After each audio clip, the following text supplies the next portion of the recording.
Hi there everyone, Rob here with today's Australia weather update. We are looking down here at two areas in the tropics. The first one is just off the Western Territory. That is Tropical Cyclone Lua out here now. We're going to continue to watch this one. And over the next several days, possibility of this developing up into a Category 3 cyclone before making landfall here just towards the southeast of its current position. But it's going to continue to linger there for the time being due to an area of high pressure pushing off here towards the east, and that's really dominating much of central Australia right now, and that's why this is going to continue to linger there.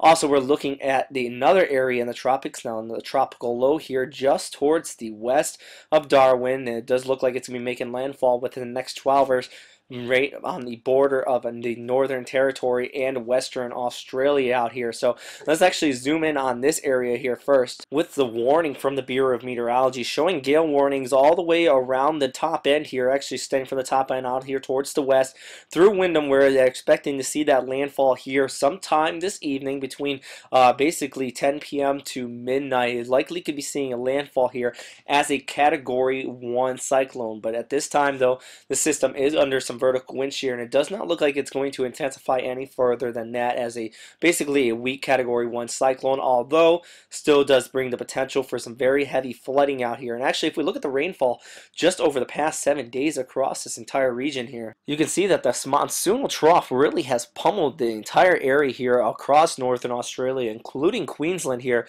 but also where this tropical cyclone or future tropical cyclone is making landfall here. You're seeing over 300 to 400 millimeters of rainfall in the past 7 days. That's what's being indicated here in red.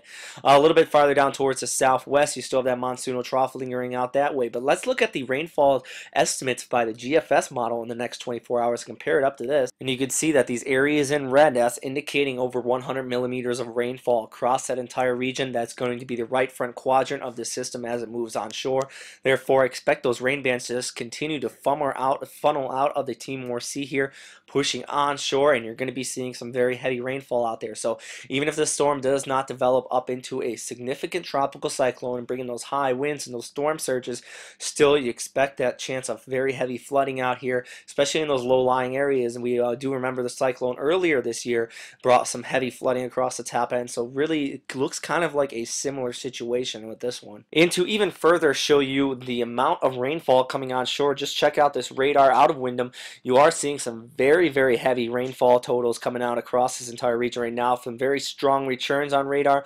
Also seeing that cyclonic circulation pushing onshore here. That's clockwise here in the southern hemisphere. For anybody up in the northern hemisphere, just a reminder here, that's what you're seeing right in this entire region. So definitely something we need to continue to watch later on this afternoon into this evening. Definitely check it. Us Cyclone Chasers, our partners here, they're also going to be putting out another video on this evening on this particular system as well. But we also still have our Cyclone Lua out here, and let's look at that one. And this one is starting to get its act together. There's still some dry air advection along the northern periphery of this storm, and it's actually pushing back away from Australia right now. And as I stated a second ago, that is because of the high pressure out here towards the east, but expecting this to basically pull a U here and start to push back down towards the southeast. If we look at the model outlooks, you can see that this system is going to continue to push off towards the north and then churn. Now, this black one right in here, this is the JTWC, or the Joint Typhoons outlook on this storm. Then you have all the other model outlooks pushing a little bit farther off towards the north, but it looks like the general consensus here is basically following that JTWC track, or at least a little bit just north of that. But if we look at the GFS model outlook solely here and just look at the dynamics setting up over the next several days, you can see that as we go into Wednesday and then into Thursday, you have that area of high pressure over central Australia. Now that's going to start to push off towards the southeast as the tropical low here starts to push onshore, and actually that's going to push that off, and that's going to leave a path for the tropical cyclone Lua to move onshore. And if we go into Thursday, then eventually into Friday, you can see that it follows the tropical low and starts to make a landfall here along western Australia, northwestern Australia here.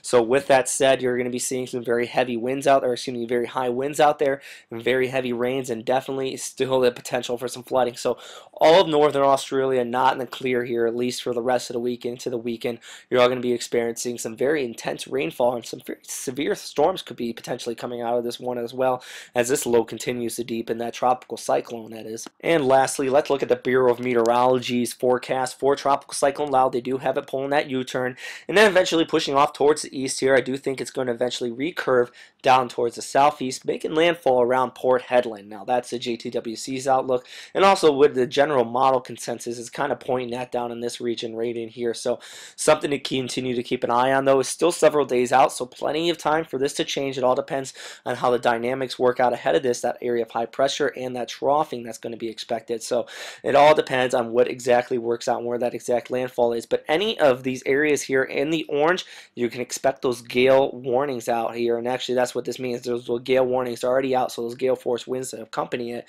But also, as I said before, that flooding potential is going to be very high, and also severe weather and the potential even for tornadoes with these tropical systems, as this becomes a Category 3 cyclone. The potential, and especially in the outer rain bands, is there for the tornadic activity. So something else to keep a continuous eye on here. But that is all for right now, everybody. Thanks again for watching here at westernpacificweather.com. I do want to also stress my forecast here is not an official forecast, just an analysis of what's out there right now. So please be sure to continue to check in at the Bureau of Meteorology for your continued updates, warnings, and evacuations across this entire region. So stay safe out there, everybody, and have a great day.